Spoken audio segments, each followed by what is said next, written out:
do not give up on your legal status. Many people fail to respond to RFE or file an application before the deadline. This is why we offer a strategy session for 15 minutes at no cost to you. Not everyone qualifies. First, you need to speak with our CARES team. We receive many requests, so we recommend you answer a few questions on our website, greencardguys.com. Our mission is to help people live and work in America legally. Go ahead and subscribe below and follow and share. Talk to you soon. What's happening, y'all? Today, April 16th, Tuesday, we're here to answer your questions. Okay, there's a bunch of immigration problems, so happy to answer them for you. All right, so we're going to go live on several different platforms here. There we go. How y'all doing today? All right, again, today's April 16th, and actually I need to update.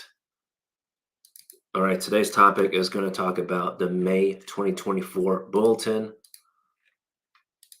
All right, so you might be wondering why we talk about the May Visa Bulletin when it's still April. It does. The next month's Visa Bulletin usually comes out a couple weeks before that month. And I know it's kind of interesting how that happens, but let me see if I can share my screen about that.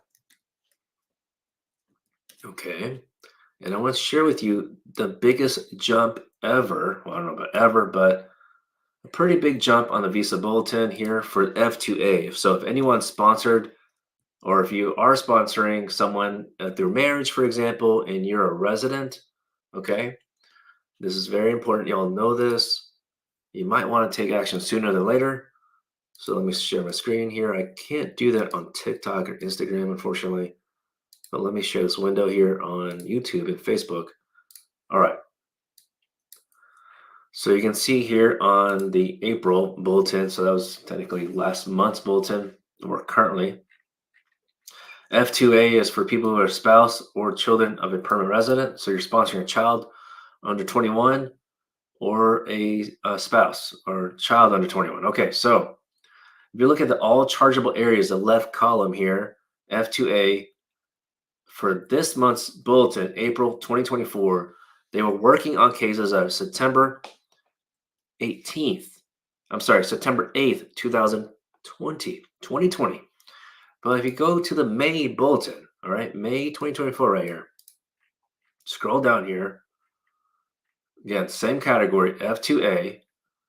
They're now working on cases June 1st, 2021. So, I mean, it jumped about 3, 5, 8 months. Okay, that's a great thing. Okay, 8 months jump in that sense. Now, just looking at other bulletins like F1. All right, F1 if you're sponsored by or if you're a U.S. citizen sponsoring your unmarried son or daughter, it did move up as well. That's July 2015. Whereas here on April bulletin board, it says February 2015. Okay, so was that about 6 months or so, a jump? Okay. And even from the F2B, if you're sponsoring, okay, if let's say you're a sponsor, you're a permanent resident, green card holder, and you're sponsoring an unmarried son or daughter, so 21 and older, and you're a resident, scroll down here, it says F2B, November 2015 for this month's April bulletin, November 2015. But here, in the May bulletin, it now shows April 2016. So pretty big jump. I'm not going to go through every single category. That's probably going to bore you, but especially if this does not apply to you. But this is pretty important. So if you have what I'm trying to get at here, okay, if you're wondering and you are a sponsor who is not what we call immediate relative, okay, there's either immediate, there's two main categories, immediate relative, or it's fast track in a sense, still takes about a year average, or family preference. You're either going to be one or the other, okay? If you're sponsored by a company, there is no immediate company in that sense or immediate relationship. Those are all employment by employment. That's all employment-based preference, okay? So key difference there. All right, thanks for tuning in. My name is John Ting. I practice immigration law in the United States. We have a physical office in Houston, Texas. So we're happy to see you. Come on down. We do accept clients in all across the world. But hey, if you're in Houston or you plan on a trip to come to Houston and visit, let us know. Let's hang out. Let's have lunch. Let's grab grub. I don't think my wife would like that, but hey, um, I love to talk, as you know, in your live show. But anyway, let's see here. So I explained that. There's a lot more to know about Visa Bulletin. You really, if you have a family preference or employment preference case, you really need to understand. You need to understand it. You need to understand how to read the chart. It is annoying. I get it. If you're wondering how to read it more, I do have videos and each platform. But if you can't find it, it's okay. Send us a DM or send us an email. Our email, my team is not gonna like this. Our email is WeCare, yes, WECARE at johntinglaw.com. WeCare at johntinglaw.com. So you can ask us a couple things there. If you want the video, you're looking for a video about the Visa Bulletin explanation or the consequences of not understanding it, that's probably more what you need to know. Or if you want to download, if you want to receive whatever free guides about, maybe you're ready to file your case and you want to interview questions for a marriage case, let us know. Happy to share it. Happy to share it. Okay. We're not gatekeeping this kind of information. We understand everyone's got a budget, but happy to share that kind of information. Alrighty. Now, let me get to some questions here. Thanks so much for your questions. Thanks for your trust. This Instagram thing was kind of weird. All right, so let me hop into different platforms here.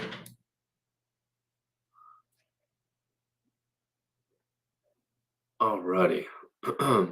Hey, good morning, Sarah. What's going on? Hey, Effie. Good to see you. All right. So KV Spartan, your wife has I-130 petition got approved in January 8th this year. How long will it take to get her 485? Well, congrats on your approval. That is a bit strange that was January 8th and now it's mid-April. And you already have the 485 filed. Usually it's like 1 or 2 weeks after the approval of the petition. So something's up on the 485. KV Spartan, I'm wondering, is your wife a citizen or a resident?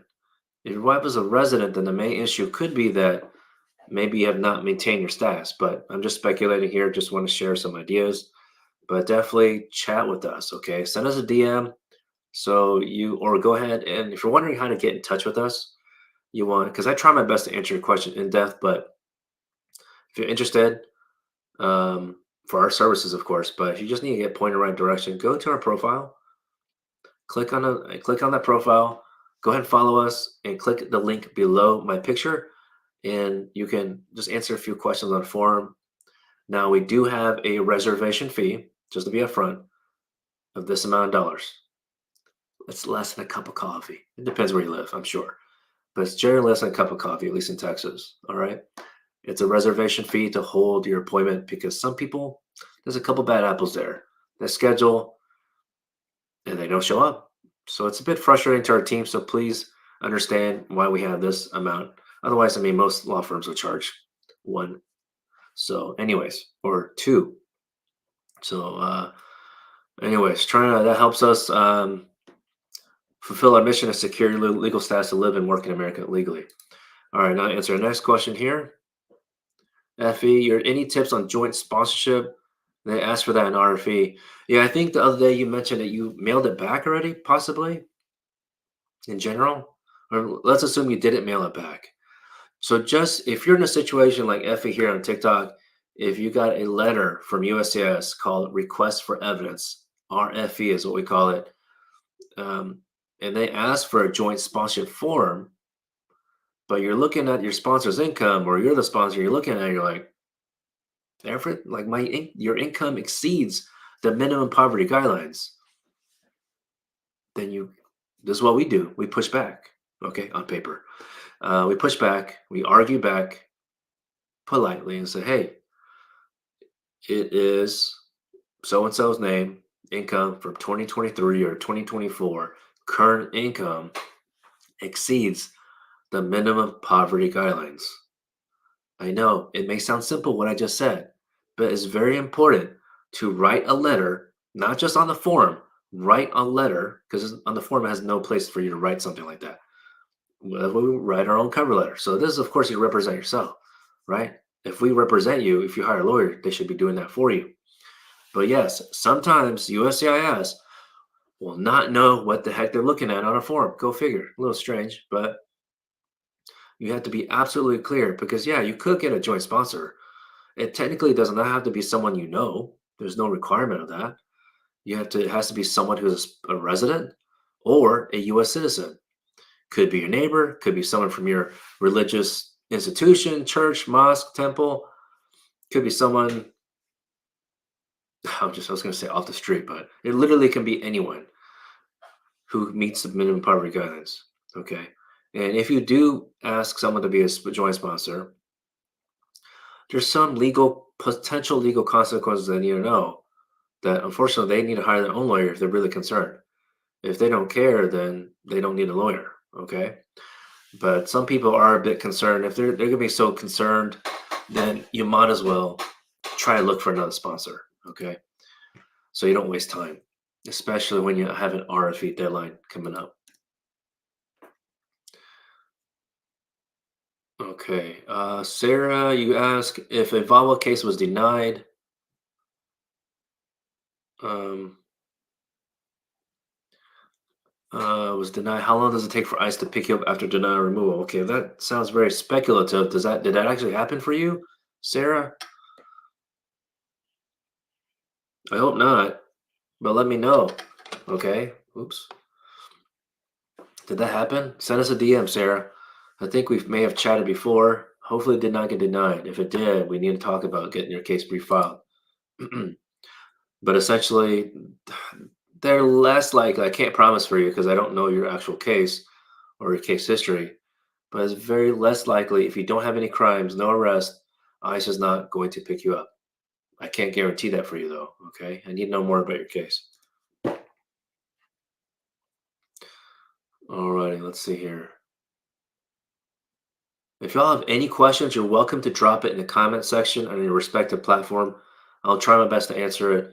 And especially on TikTok, you really don't have to copy and paste. If you do, I'm actually less likely to read it. But it takes away from my ability to track where I'm at because, I wish, especially on TikTok, it gave us a little ticker to know where I'm at on the questions, but currently it does not. Aya, Adam, does asylum clock reduce? I don't know what you mean by that. If you've applied for asylum, it stops unlawful presence. Unlawful presence if you've applied for asylum within 1 year of your entry. But I don't know what you mean by reduced. Okay, 3636. If your wife had an 824 approved than 14 months ago, but still NVC hasn't received it yet, what to do? Well, you gotta submit inquiry. There is a public inquiry page with NVC on the website. So you do want to fill that out. Okay, try that. 14 months ago. Oh man, you've been waiting too long. You've been waiting for the processing of the 824, probably at least a year also. Okay, so you can try to contact NVC through their public inquiry. For us attorneys, we have our own email address that we can use. Fortunately, I can't share it, obviously, because then they would stop using it. But yeah, we could potentially get a little bit faster response than maybe you could. Can't promise that for you, but try the inquiry box. All right, folks. So that's a great example. There are certain scenarios that if you had an attorney, you likely wouldn't have to wait 14 months for something, especially after it's approved. Because, for example, our team, we guide you every step of the way, even if you authorize us in the middle of your case when you have an RFE or NOID, notice of intent to deny. But yeah, you might not think of it, but that's why it's, about 14 months. And for example, you're already away that amount of time, you might think, well, now it seems like quote unquote too late to hire a lawyer. It's never too late to hire a lawyer. We also help with interviews. We have other attorneys that refer us people who need help at the interview. We can help with that. We're in Houston, Texas. We're also in Denver, Colorado, and Western Florida. So we can help out in other cities, especially if you have an attorney, though your main lawyer in a different state, but can't help you because you moved. We're happy to help out. So essentially, if you have a situation, okay, where you're just wondering if you need an attorney, we take no offense to that question. A lot of attorneys get a little sidetracked by that question, but yeah, we absolutely can answer that for you. Um, okay, on TikTok, I don't know how to. Crystal on TikTok, you went to biometrics. What's after? Okay, great question. So you would expect, hopefully, if you apply for, I'll just make up what you applied for, but whatever you apply for, like a temporary work permit, 765, then you would get that, hopefully, on average timing, 3 to 5 months after that. Okay. Now, sometimes people get it pretty quickly, right? We've had cases of clients like that. We get it pretty quickly, but average timing is 3 to 5 months. Now, if you're wondering about like your actual case being approved, the main case, it depends what you apply for. Okay. I can't say, otherwise, I'll just be making up numbers, and I don't want to do that.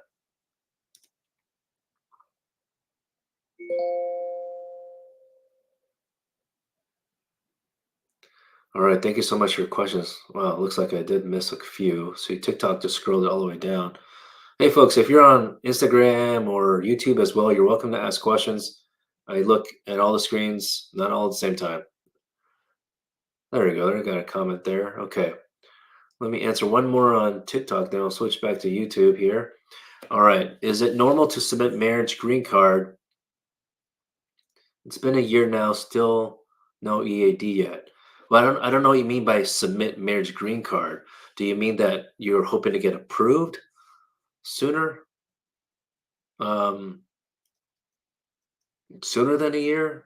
Can you ask a question in a different way? Or is it normal to wait? Is it normal to wait for the marriage green card now that it's been a year?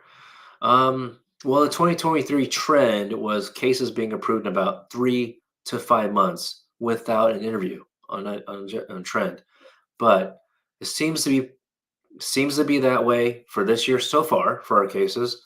But if that was the case, then that's because we filed, let's say, in December 2023. So we'll see. Time will still tell if the trend continues from 2023 to 24. But in general, a year process and no EAD. We did submit inquiry, so you may want to consider that. Okay, I forgot the name on TikTok, but you may want to consider Expedite, request Expedite, submit Expedite request. Okay, chat with Emma on USCIS website chat. Okay, try that first. Okay, got a couple questions on YouTube. Thank you very much for asking. Jay, you've been in removal proceedings and before getting married. Okay, your spouse already filed I-130. Can you file 45 without the medical? Well, why would you file that without the medical? Well, first thing, because the thing is, if you want to try to have the interview waived, you really need to submit the medical because we're more likely to have an interview because someone did not submit the medical exam. There might be something going on in your situation health wise, and I don't know. So I'm not trying to be a jerk about it. But really, if you have the ability to get the medical exam, there's no reason to wait because I think a week or two ago, USCIS finally got rid of the timing restriction on how long a medical exam is valid for. Like the past year or so, it was valid for 2 years. Now they don't have an expiration date. Makes sense because really their main concern should be about communicable like diseases where it can be transferred to someone else, where it likely wouldn't be different from one year to the next, most likely. So I guess they finally figured that out because USCIS can take a long time and have taken a long time on cases. The same thing where people, whether inside the United States waiting for a green card decision, resident status decision, or people abroad waiting for the immigrant visa to be issued. If it says visa refused and we sue them, for example, and they finally like look at the file and say, okay, we're gonna before we can issue the visa, we need a new medical exam. It's like, oh, freaking A, man. Like you have to spend more money just to get a new medical, and nothing has changed in your medical history. So hopefully, Department of State can also update the rule for people who are abroad, because time and time again, there's no reason for the case to be delayed. 99.9%. Okay. Lawyers don't like to be 100% or absolute. 99.9% for cases that are in the US or abroad, there's no reason for the delay other than they're just unorganized or something like that. Okay. All right. So hopefully that helped a little bit. But okay, back to Jay. You really have to. Looks like you got some follow-up comments. But the first thing, Jay, you have a case removal proceeding that's active. You need to get that case dismissed first before you file the 485 application, because I have heard about people who have removal proceedings, then file the 485 application with USCIS, and then unfortunately, it either get administrative closure on 45 because they see that you have an active case removal, or they might just completely deny it. And I would love to prevent a situation that you just wasted immigration fees with USCIS because you didn't know about the procedure. So thanks for tuning in. If you appreciate this information, go ahead and follow, subscribe. Okay. All righty. Let's see here. Let me look at let me switch over to someone else's question. And I'll go back to you. Okay. On TikTok, we got a question here by GHE Cry. Is it a bad idea for an undocumented person who wants to get married to an asylum seeker? I can't tell you. I can't tell you. It depends. Depends on you. If it's true love, of course. If it's true love, it makes sense, right? But not to say you would get married only for immigration status, but the asylum seeker, there's no guarantee on that person's decision, right? So if legal status is very important to you, which I would think so, yeah, I'm not trying to give marriage advice here in that sense, okay? So, but yeah, it probably would be detrimental in that sense, in terms of if the focus is legal status. Um, but maybe it's not for you. Okay, now back to let's see, back to a question on YouTube real quick.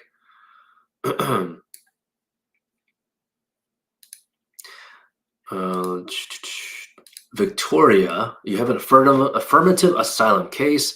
Can you try to expedite your case by saying you want to join the military? I highly doubt it. I don't think they have a category of reason for that, but you could try. You could try to submit an expedite request to USCIS mentioning that, but I just don't think realistically they have that reasoning or available in that sense. Like if they had a drop down menu and select it, try. Let us know, okay, Victoria. I'm sorry if I mispronounced your name. Okay, trying to scroll down here. I'm gonna try my best to answer your questions. I am, just to be upfront with y'all, TikTok moves it up and down or moves it down, so I might skip someone on accident.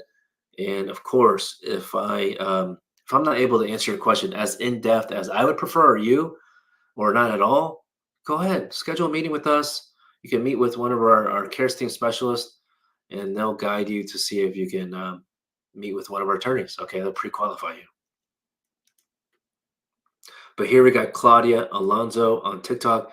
You've been waiting for over a year that I-130 to be approved, and you're qualified for 245I. Okay, wonderful. Can you submit AOS? Well, if your sponsor is a citizen, then yeah, you can file now. But Claudia, if your sponsor is a resident, and I was just sharing the Visa Bulletin earlier, it has a prior date June 2021. Even if you filed it before June 2021, your prior date for your I-130, it would still be a problem if you have not been maintaining your status. Okay, so very important. There's a key, very important distinction here. Claudia, sounds like either way, you need to chat with us so we can guide you.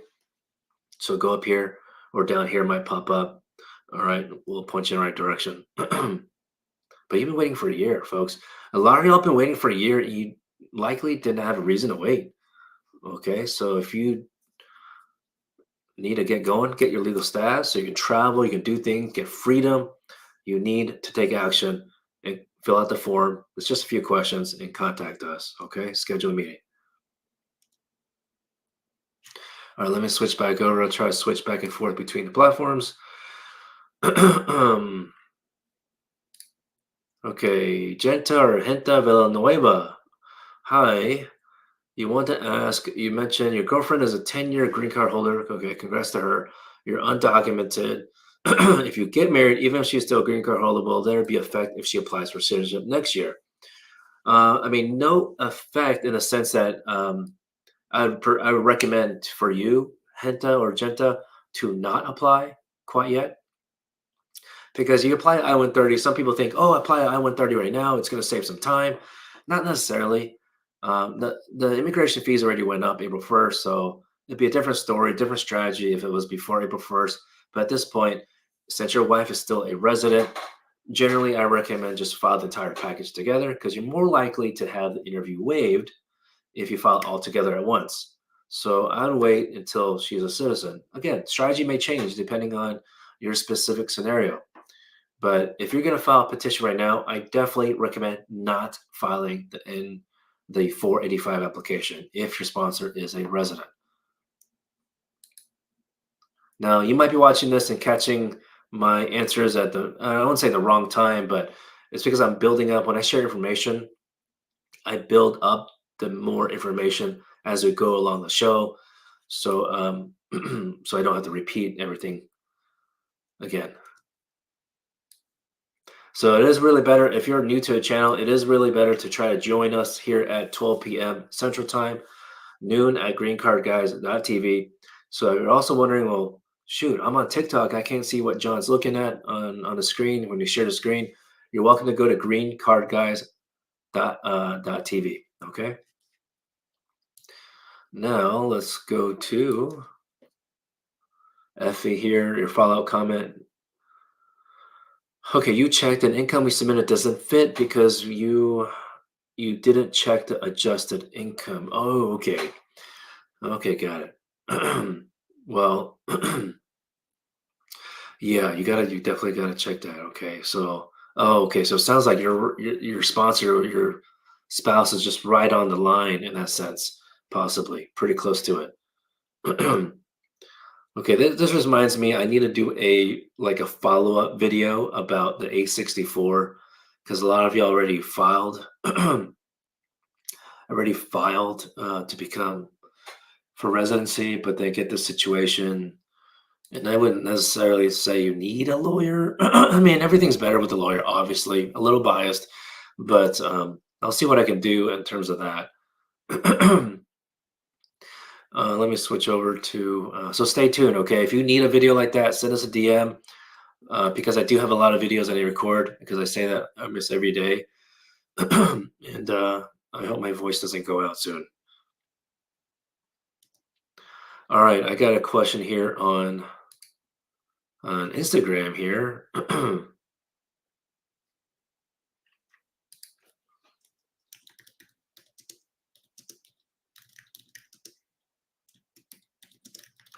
Okay, Instagram here from Anitara88.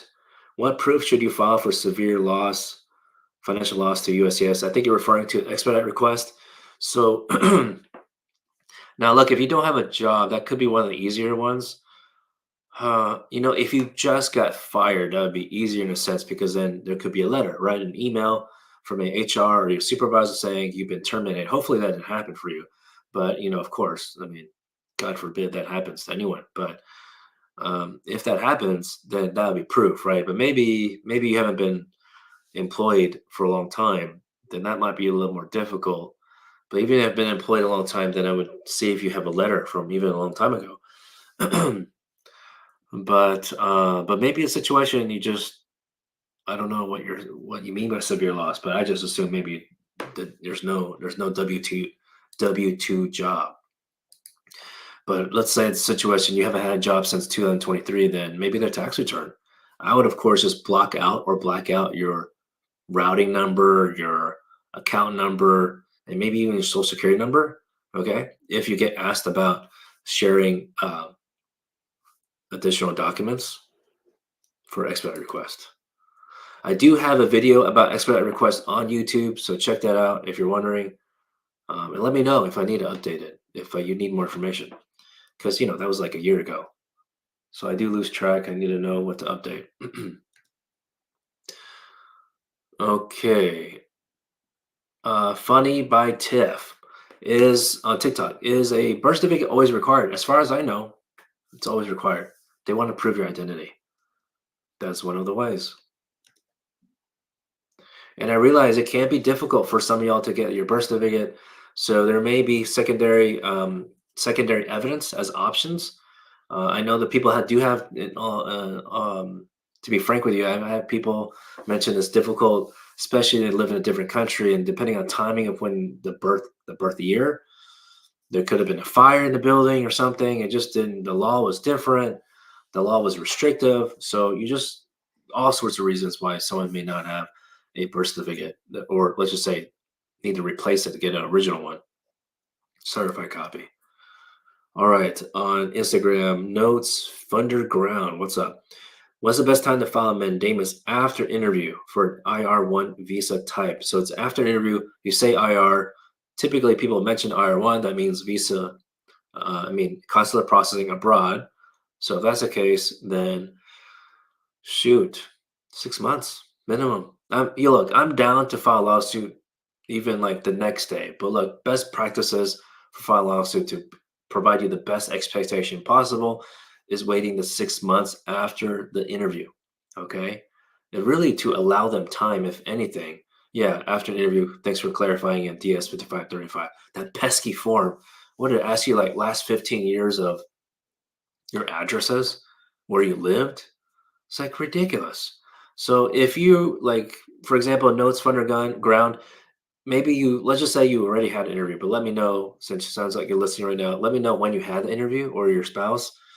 But even if it was just yesterday and you want more information about Mandamus, you're welcome to go to our website. We have greencardguys.com. We do have free guides at the bottom of the page. And several guides. We do have more free guides that are not on the website. You have to DM us or email us. Again, you're welcome to email and ask, even if I didn't mention a specific free guide. Welcome to email us and just ask if we have something. We understand that. Yeah, it's been 5 months and a couple days. So let's wait the 6 month mark before we file a lawsuit, and hopefully, let's cross our fingers here, and hopefully you don't need to file a lawsuit. But we're here to help you if you need to, okay?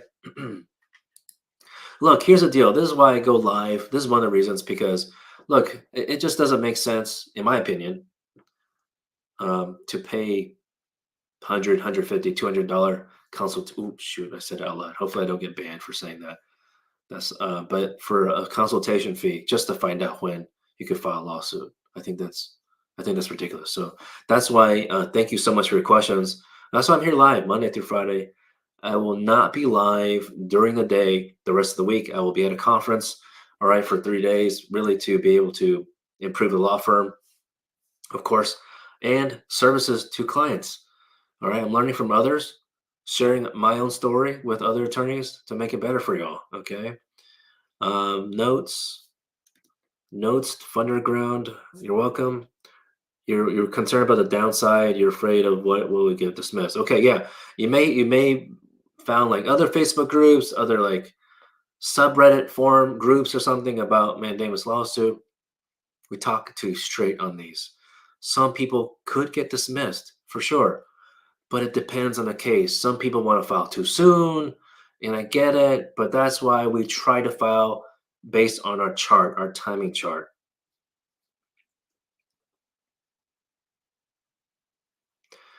The follow-up question here by Notes Funderground is, do we have a strategy in place to fight back without a further fee, dear attorney? We do. It depends on the service level you pick, because again, it depends on your facts, but we do have options where you don't have to pay like additional fee. There are additional fees, like if you need the attorney in court in person. Most of the stuff we do, fortunately, does not does not require us to go to court, but we can still file a response to the motion to dismiss without additional fee. Okay, depending on the service level that you pick. All right, so hopefully that helps out. Let's see. Oops, let me go back to here. All right, let's switch back over here. Thank you so much for your questions. Again, if I'm not able to answer you, please send us a DM because I don't think we're able to DM you. It's not as easy for us to DM you. You need to message us first. But of course, the other way is to, at least on TikTok, you can go to the profile, click on the link, and answer a few questions. I'll answer you there. Let's see here.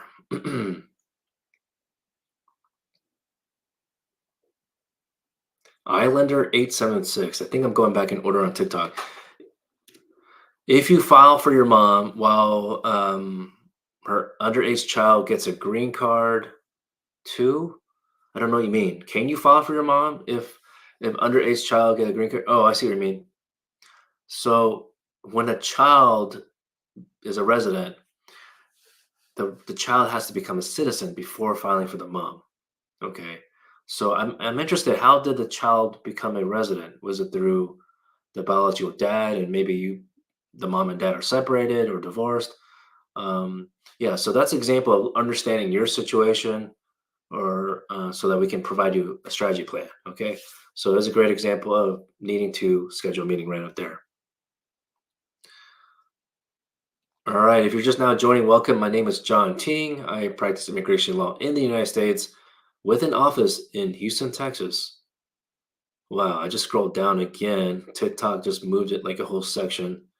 So please know I'm not trying to skip y'all here on TikTok. It just moves it around.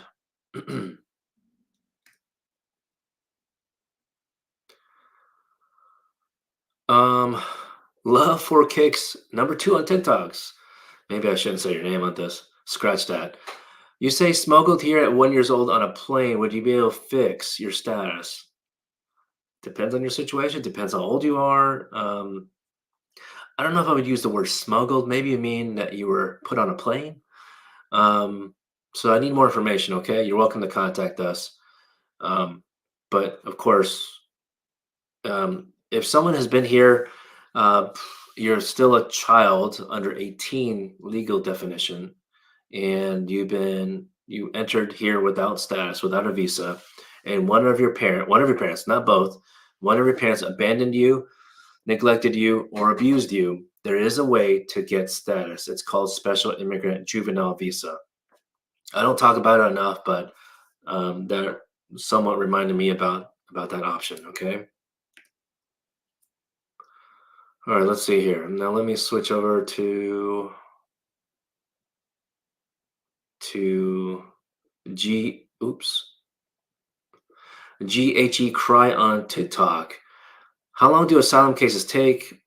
If you already filed, let's say you just filed today. Okay, from today onwards, it takes usually 4 years, or even if you have a case pending right now, still, right? It takes average 4 years.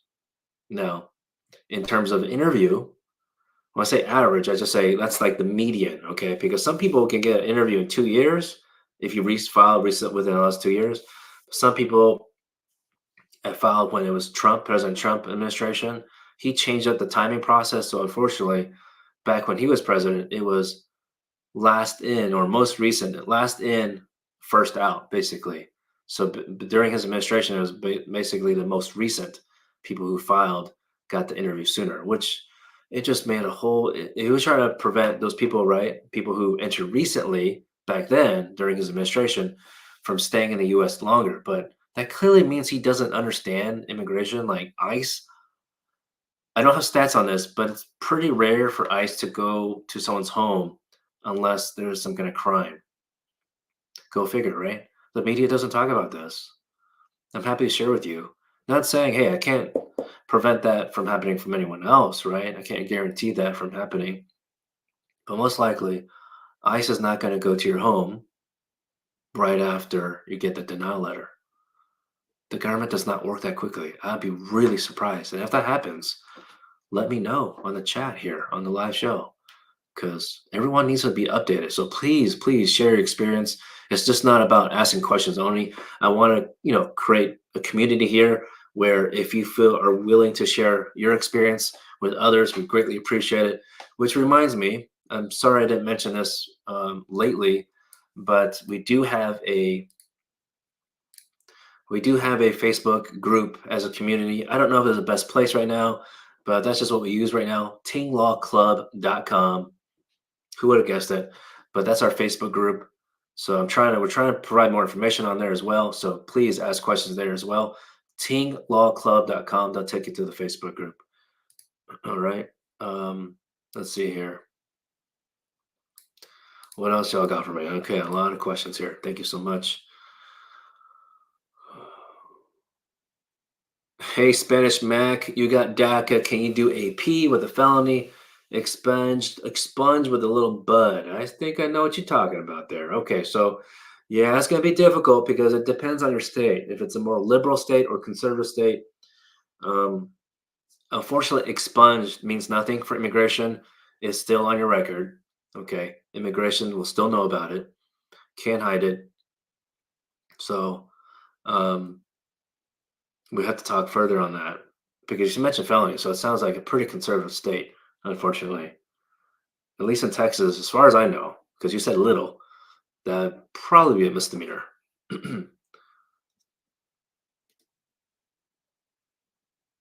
But yeah, you're risking it with AP, that's for sure. But you have to talk further with an attorney 101 on that. Let's see. Okay, BB motivations. Okay, I think I answered your question before, but okay. BB asked, can she travel to the so I say she I say she because I see flower. Let's go gender neutral. Can can he or she travel to the US with an actively reviewed I-130? Now, the first thing to look at is, do you have a visitor visa? So if assuming you do, or maybe you have ESTA, you should be able to travel into the United States because you have valid authority to come in the United States. Now, the other scenario is if you already have a pending I-130 and you want to apply for visitor visa or even apply for ESTA, you likely will be denied. It doesn't, relatively speaking, in terms of all immigration costs, applying for a visitor visa it's like not expensive, right, compared to everything else. But you just have to know the expectation. You likely will be denied. So, folks, for everyone else, if you're wondering, if you're like just engaged or you're like have a significant other, a partner, but you're not legally married yet, I recommend applying for visitor visa or ESTA visa waiver, depending on your country, first before getting married. Okay, just a little tip right there. Okay, we talk more about that later in our strategy session. So if you want a strategy session, pre-qualify for a strategy session, go to the profile, click the link under profile photo, and answer a few questions. Okay. Notes Funderground on IG. Thank you for this wonderful opportunity. Happy to share information with you. Y'all are IR1. Oh, the embassy Caldera completely suspended. Yeah, it's ridiculous. Ridiculous. And so that is a concern, the realistic concern, if President Trump becomes president again. So really, really consider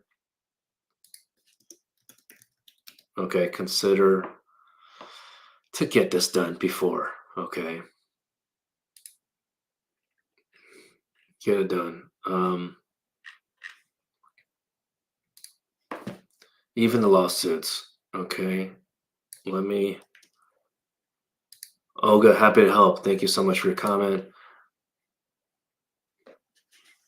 Okay, sorry, I missed several on TikTok and YouTube, so I'm just gonna go back. Um, think Genta Henta says, thank you, attorney. So basically, there's no problems that she might encounter if she applies for citizenship next year if she marries me as undocumented. Well, there's still potential problems, but just based on the facts that you shared, Yeah, she just needs to become citizen first. So as soon as she's eligible, maybe help her if you have to help pay for the fees. Just saying, because some people already have resident status and they're just chilling. They're like, I'm good. Of course, maybe I'm a little biased, but I would love for y'all to vote when you become a U.S. citizen. Of course, I'm not here to tell you who to vote for, but I think you have an idea who I recommend at the currently who we have our options. Sometimes our options are not good enough, but you just whatever option we got, that's who we got to vote for. Okay.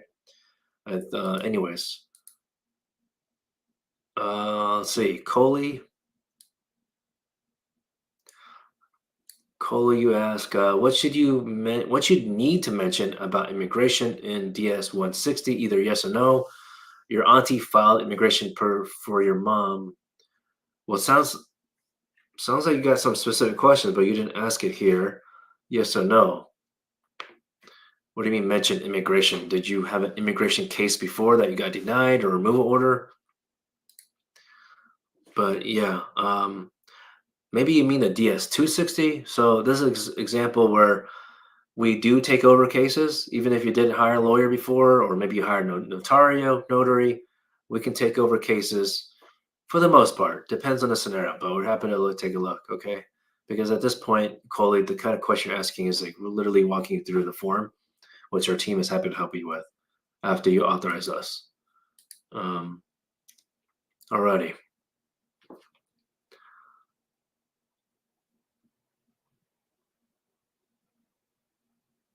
Alrighty, here on TikTok, we've been waiting to reschedule for the end.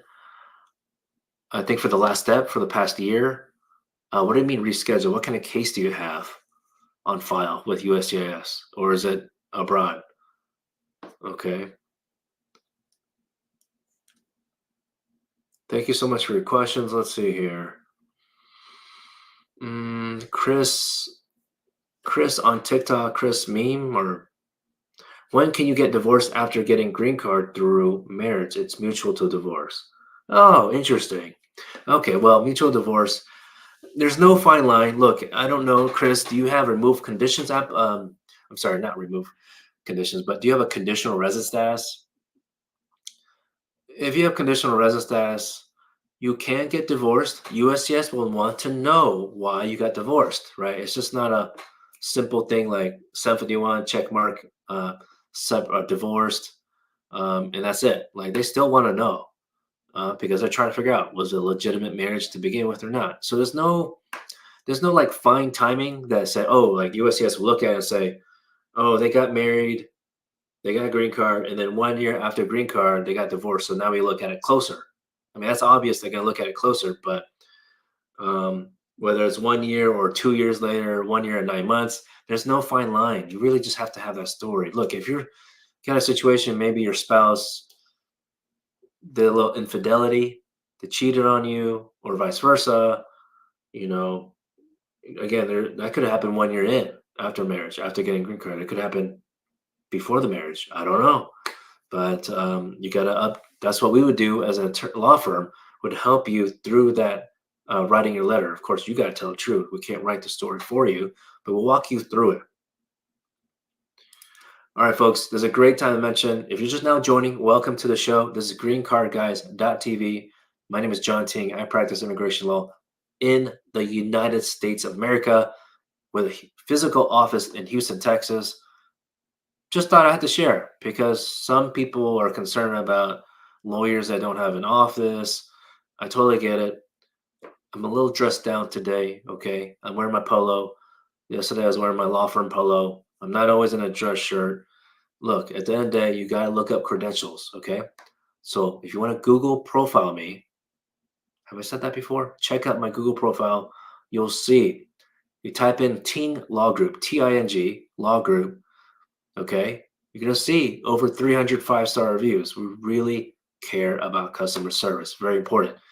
You might wonder, well, of course you should get customer service. You pay a lawyer, right? Yeah, I think it should be given, but unfortunately, there are a lot of lawyers out there that do the wrong thing. Of course, there's a lot of good, great lawyers I know, but there's also a couple bad apples who do the wrong thing. do the wrong thing, man. I have too many stories with you for share with you, but look, okay. I'll share a quick story. I know you want your question answered, but I have to share this quick story. As an attorney who, let's say they do only immigration, but they hired someone who has law experience, but that law experience is not even from America. The law experience is from some other country. Look, I mean, I know law firms that hire a paralegal where someone who has law experience from a different country. That's okay, right? But for all intents and purposes, that lawyer from another country basically pretended to be a lawyer. Okay, that's one negative thing. The second negative thing is that the person was married to a US citizen. I think a lot of y'all know if you're married to a US citizen, you apply through the marriage. Okay. But that a law firm recommended and filed for asylum application. And number three, it wasn't like that person, the immigrant, recently entered in the past year. If I'm really not a violent person, trust me, but look, if I was like some kind of higher authority and I could just punch that guy in the face, okay? Like that person's not even my client, right? Right now. Like is the case done, you know? But I'm just like, holy hell, like how much stress, time wasted and that person could have got the status long time ago. Like that's ridiculous. So you have to understand, it's not just hiring any attorney, right? I just got off. We just someone one of my team members got off a call earlier, and someone said, "Look, I only got like 2002 and triple zeros." Okay, I'm not supposed to save money on certain apps, I think. But look, if you want a law firm with quality customer service, it's going to cost a bit more. Just to be upfront with y'all. All right. I'm happy to share, guide you here, but at the end of the day, you have to have understanding of the budget. You got to save money if you want to make sure you get your legal status from start to finish and get peace of mind. You've got to save up your money. Look, a freaking iPhone costs $1,000. Yeah, there's like the mini version for 699, I think, one-time payment, but you really got to save up money, okay? Because I can walk you through as much as I can here on the live show, but some of y'all at some point really need quality law firm, premier service, okay? Well, let me look here on TikTok here. Carrie Williams, all right? Carrie Williams got an I-130-485 change to actively being reviewed 2 days ago. Is that a good sign? Yeah, it can be a good sign for right now. But when people in general check their status week to week, month to month, and it still says actively reviewed, then it doesn't mean anything. But right now, since you've already been waiting for did you say 2 years? Oh, no, you didn't say 2 years. You said 2 days ago. So I'm assuming your case hasn't been pending that long, maybe not a year or more.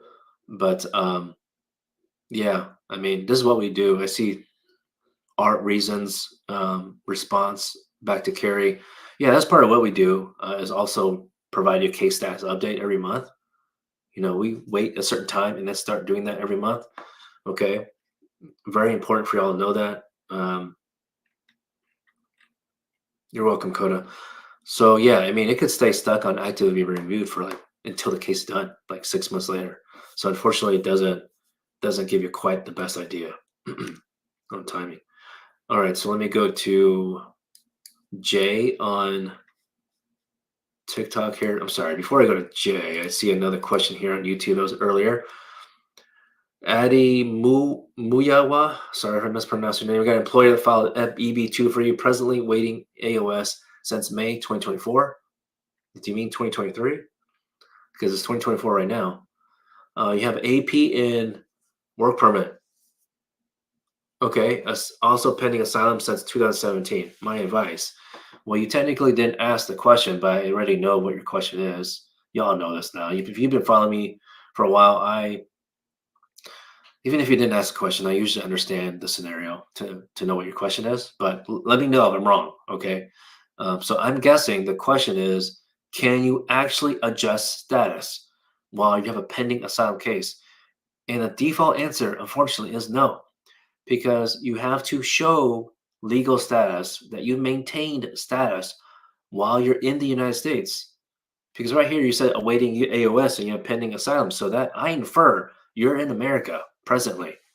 Okay. So expect that someone in this scenario would receive a letter from USCIS saying, "What's up?" No, they won't say that, but they would say, "Have you been maintaining your status? It looks here you have not been maintaining your status." And unfortunately, uh, you might, and well, let me take it back a little bit. You might think, not unfortunately, but you might think that wouldn't USCIS know this already because you file a asylum application? No, not necessarily. The way it works is that they have different tracks, okay, of your case. So even though you file for this through employment, they don't necessarily know what's going on with your asylum case. Okay. And here's the other thing. We offer this as a service, but if you can still get status if through a company, but you need to be ready to do consular processing. Only if you're eligible for a waiver. If you're not eligible for a waiver, then I wouldn't proceed further. I mean, you already applied for 45. You paid the fees for that. But if anyone else is in this situation, you're wondering, you really should wonder because if y'all join me every day, I'm sharing tips every single day. So if you're about to be sponsored by a company or you are right now and you have not filed a petition yet, then wait before until you talk to one of our attorneys, okay? Because on that petition has a question that says, do you want a consular process or adjust status? That is a pivotal question, a critical question that can delay your case further. Because if you pick the wrong one, of course, everyone wants to adjust status in America. But hell, if you don't know if you're eligible for it, you need to talk to a lawyer. And I get it. You may be sponsored by a company and the company may have a lawyer. But technically, if a company has a lawyer, they do not represent you unless their contract says otherwise. They represent the company. Okay. So if you have questions about this is what we call typically a paid strategy session. It's typically not a one for free in that sense, just because there's a lot more in depth to go through as you're experiencing here. Again, I can say a lot more, but I'll stop right there so I can answer other questions. All right, Jay, if you call the office, will you get an idea what it'll cost to hire authorize our team? Yeah, of course. Absolutely. Our team can tell you because you like to request our team as your law firm or me as your attorney. Thank you so much to help you get legal status. Absolutely, Jay. Um, and anyone else? Yeah, Jay, I remember, I think yours is the one with you have an active case in court. So it's essentially like a two-step process at least. So happy to walk you through. Even if your court is in a different state than where we are in Houston, Texas, we're happy to help. All right.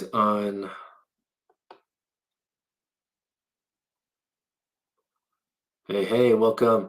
Hey, we have attorneys that join us on the live show. Welcome. Love to see you here as well. We do help other attorneys in certain scenarios, especially to file lawsuits, because y'all on TikTok or any platform here, you might have an attorney right now, and that's cool. Most immigration lawyers don't help with mandamus, but we do. Okay. For many years, I didn't help with that, but I got tired of USCIS and Department of State holding your case with a string, okay, like a puppet, and it's ridiculous. So if you've been waiting a long time, look, if you've been waiting like 2 months, it's different, right? But if you've been waiting what you believe is a long time, we're happy to check with you before we just say, hey, we're gonna file a lawsuit. We're gonna check your case, we're gonna make sure. All right. We also love to make sure that you're eligible for the application in the first place. Okay. And other thing, because we want to save your money. Look, if we weren't eligible, we wouldn't file a lawsuit. It just doesn't make sense, right? So yes, we do that as a preliminary thing before we file a lawsuit. Here's the other thing, okay, is that if you're not sure if your timing is on point or not to file a lawsuit, let us know.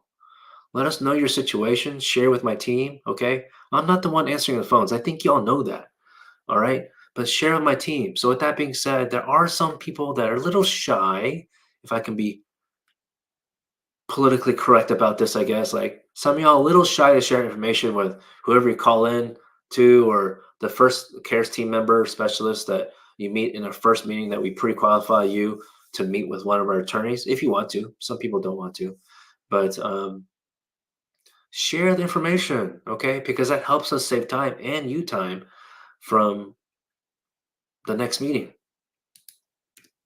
or to the next meeting. All right, Dennis on YouTube. Then I'll switch back to TikTok there. Your H-2B visa, you cannot extend your visa anymore. Right, there's a limitation. You're thinking to file for asylum just to get a work permit while waiting for your green card to be a citizen. Oh, waiting for your girlfriend to be a citizen to get married. Is that a good idea?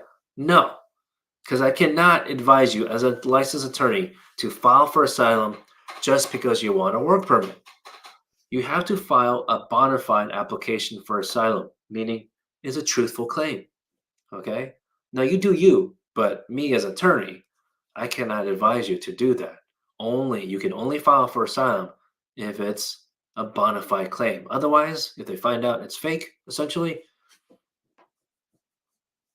as far as I know, there's no exception to the permanent bar on that situation.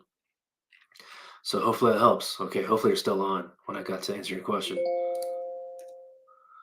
All right, folks, I've got another meeting in 5 minutes technically, and they're probably pissed off that I'm late sometimes because I'm on the live show.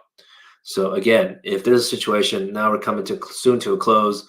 Welcome to go to the profile link on YouTube. It's on the about page, I believe, or on the other videos on the first pinned comment, the link or under description.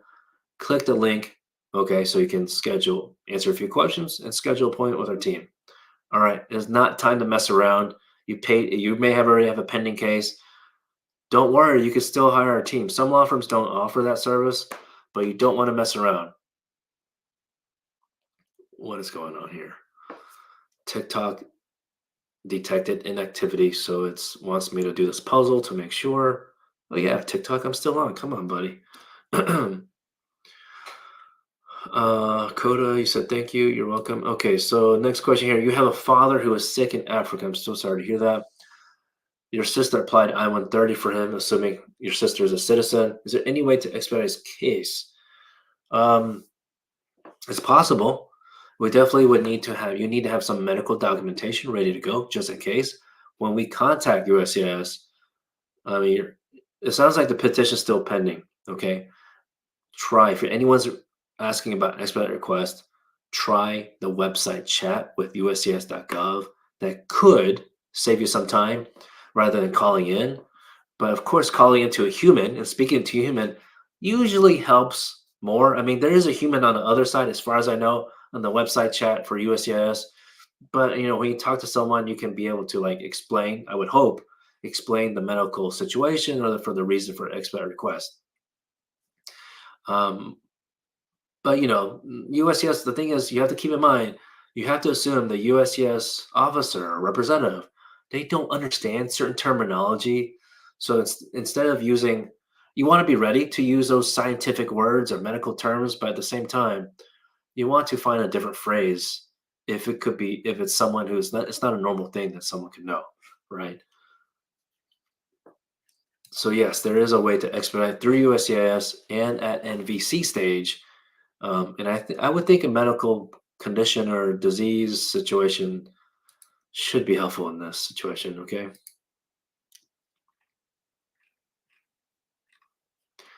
All right. A lot of great questions here. Thank you so much. Okay. On TikTok, we got Narayan, asylum granted. Congratulations to you. That is not easy, as you know, but you haven't received the approval letter, I guess. What does it mean? How long will court take? Well, how long has it been? I mean, if it's been more than 30 days, that is strange. So, and maybe you only had the WebEx conference. Maybe you didn't go to court. But usually, if you went to court, I don't know if you had an attorney, but you should have gotten it in person, especially if you had an attorney. But I'm just going to assume you did not have an attorney. Then, and that's through court and call in. I mean, if it's been like a week, then maybe wait. But if it's been at least 2 weeks since the court, then call in to the immigration court in your local city to make sure is, hey, just checking. I see like the status online shows granted. I was there at the WebEx conference or in person, but for some reason I didn't receive an order uh, granting it. You really need that, of course. So call in. Be kind to those folks working at the immigration court because they're super busy. There's so many cases they're running like with their head cut off by like a chicken. I don't know if that's the right phrase, but literally, it's hard to get even for attorneys to get their attention. So just specific phrasing is very important. Just cut to the chase. They don't got time to be on the phone for like more than 2 minutes. Okay, cut to the chase. How are you? you know, a little small talk, but you want to like quickly, right? Quickly get to what you need and ask if there's a way they can help you. Okay, especially if you don't have an attorney. Now, if you have an attorney, then you don't have to do that phone call. Ask your attorney to do that.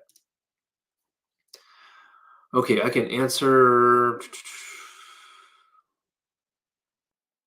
Bertha, looks like you found my video that I posted yesterday. I talked about I-130 being approved, and the next step is waiver question. Do you do it yourself or a relative? I've, I'm a little biased, but I mean, I recommend hiring an attorney, Ting Law Group, to help you with the waiver if you need it. Did you enter? Now, this is Bertha on TikTok. I don't know if you entered with a visa or not, but assuming you enter without a visa and you don't qualify for an exception to that rule, so you would need to apply for a waiver to waive the unlawful presence. I always like to do a little wave signal, but yeah, I mean, not your relative. I mean, the waiver application is signed by the immigrant. So if that's you, Bertha, but in terms of preparing it, it's both of you. Okay. It's both of you. So your law firm, whoever you hire, maybe it's us, it would be our pleasure, would walk you through every step in preparing that waiver case. And folks, thank you so much. I appreciate it. Give us a follow, subscribe down below or above on your respective platform. It's been a pleasure. It's been a minute. It's been over an hour. Love your questions. I will try to. I fly out tomorrow morning, so I'll try to go live if I make it to the airport in time before my flight takes off. So it could be like, actually, that'd be really too early for some of y'all. But I'll be interested to see how many of y'all are awake at that hour. Probably like 6 o'clock in the morning Central Time. Alrighty, so thank you so much. Peace and love. Y'all know what to do. Hit the screen, hit the likes, whatever it takes. Help me with the algorithm. Thank you so much. All right, y'all have a good one. Take care.